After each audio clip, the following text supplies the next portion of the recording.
I should have known something was off when I saw his name flash on my screen. Dylan. We hadn't spoken since high school, and even then he was the kind of guy who smiled with his teeth and talked like he owned every room he walked into. He texted me out of nowhere. "Bro, that meme of you? Hilarious. You're famous now, LOL." My stomach dropped. What meme? I was sitting in a grimy break room at the warehouse, my sandwich half-eaten, when I tapped the link he sent. The screen loaded slowly, bad reception, and then there I was. Mouth open mid-sneeze, eyes crossed, face distorted like some grotesque caricature. My manager must have caught me on the security camera, sneezing into a box of merchandise.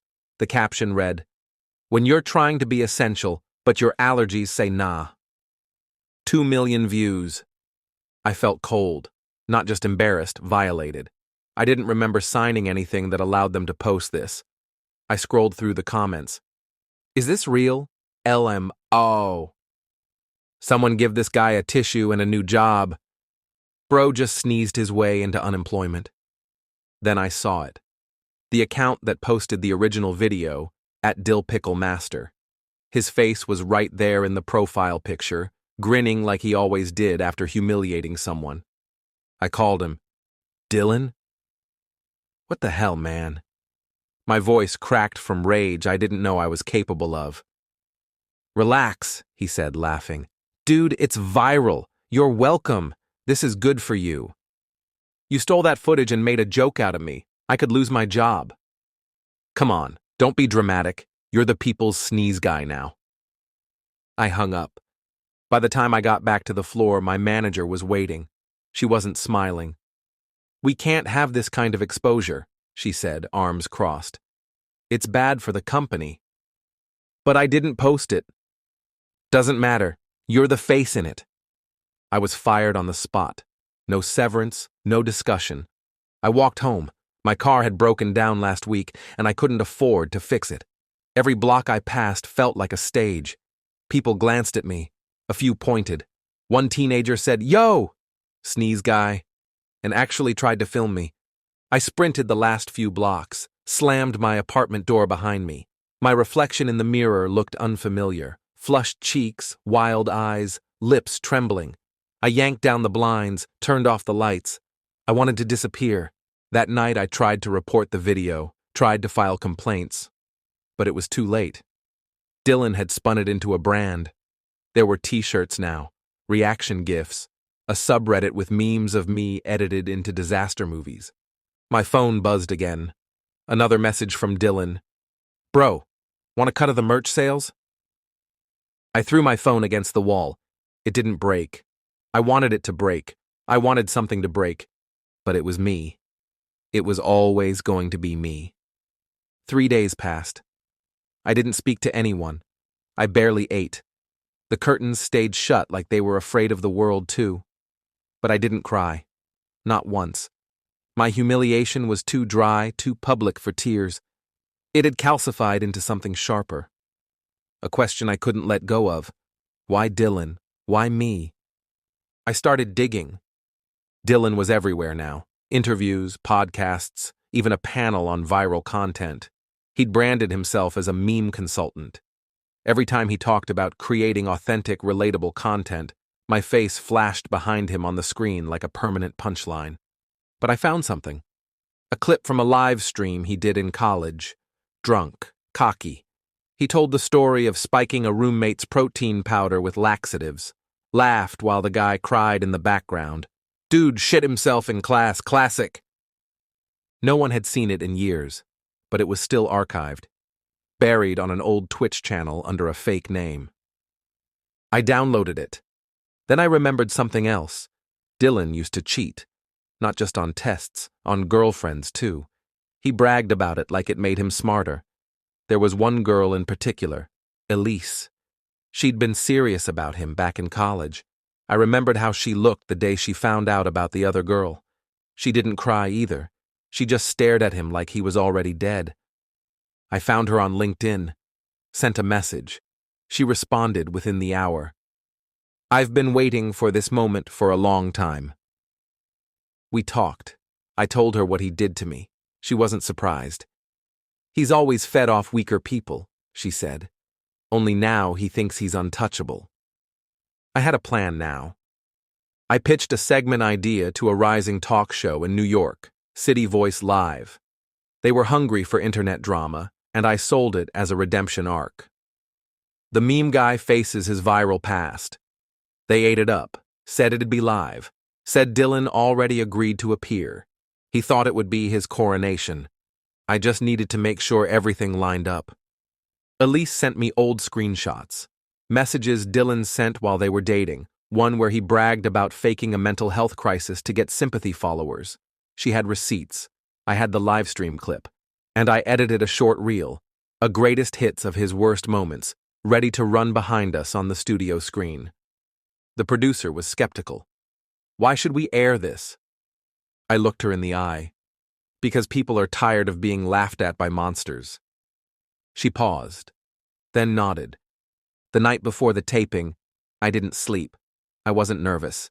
Just ready, like a man walking into a fire he built himself.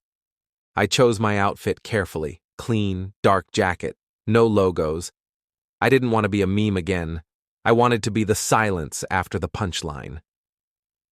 As I stepped onto the set and saw Dylan lounging in the chair across from mine, grinning at the studio audience, I didn't feel anger anymore. Only precision.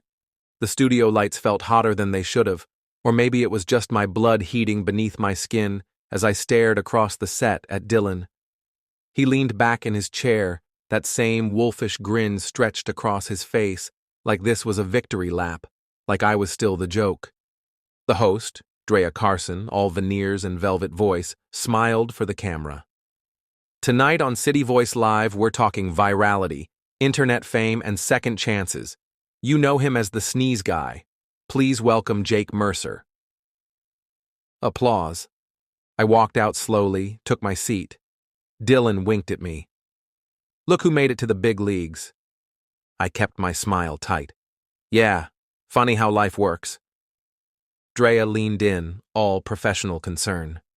"Jake, let's start with you. You became a household name overnight, but not in the way most people would hope." I nodded. "No, not exactly. It started with a sneeze. And a friend." "Friend," Dylan snorted. "Loosest definition I've heard." Drea gave him a sharp look, then turned back to me. "Tell us what that was like. Suddenly being everywhere." I kept my eyes on Dylan. It was like drowning. Everyone laughing while you're trying to breathe.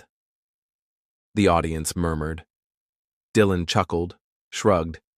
"Come on, man. It was just a joke." "And you got paid," I interrupted. "Built a whole brand on my face." Drea jumped in, sensing the tension. "Well, let's look at some of the highlights, shall we?" She gestured toward the screen behind us. Dylan smirked. He didn't notice the clip until 2 seconds in. It wasn't my meme, it was him, drunk, red-eyed, shouting about laxatives and how he broke the kid's dignity and the toilet in one go. The audience went quiet. He looked at the monitor, confused. Then came the texts, screenshots scrolling across the screen in silence. His messages to Elise, the fake suicide note, the clout-chasing captions, the lies. "What the hell is this?" he barked, half standing. Drea's smile didn't move. "We've received reports, Dylan, that you have a history of exploiting others for personal gain." "You set me up," he said to me, eyes wild now. I turned to face him, steady. "Number, I just made sure your version of the truth wasn't the only one out there." The audience rippled with reactions, gasps, low voices. Phones came out. "This is slander," Dylan started, but Drea cut him off. "We reached out to multiple sources for verification. Everything here checks out. You've made a career out of turning pain into profit." His voice broke. "You think you're better than me?" I looked at him and finally saw what I hadn't before. Not the bully, not the brand, just the hollow man beneath it all. Number just done being your content. The studio didn't erupt. It didn't need to. The silence was louder than any cheer. The kind of silence that says something's over. The producer signaled a cut. Cameras powered down. Lights dimmed. Dylan just sat there, mouth open, drowning in the quiet he used to fill with laughs. Outside the studio, New York buzzed like it hadn't noticed a single thing that just happened. Horns blared, people shouted over each other, screens flashed ads above the street, none of them mine. And for the first time in months, I liked it that way. I walked down 48th Street alone, coat zipped, head up. My phone buzzed nonstop, interview requests, messages from old co-workers, even Elise checking in to say simply, he deserved worse. I didn't respond. Not yet. Half a block later, I passed a vendor selling bootleg t-shirts. One of them had my old meme on it, me mid-sneeze, eyes wild. Beneath it, someone had scribbled, "Cancelled" in red marker. I stopped. Then I kept walking. My reflection followed me in the dark windows of closed shops, sharper now, steadier. I wasn't famous anymore. I wasn't a victim either. I was just a guy walking through the noise, and for once, no one noticed.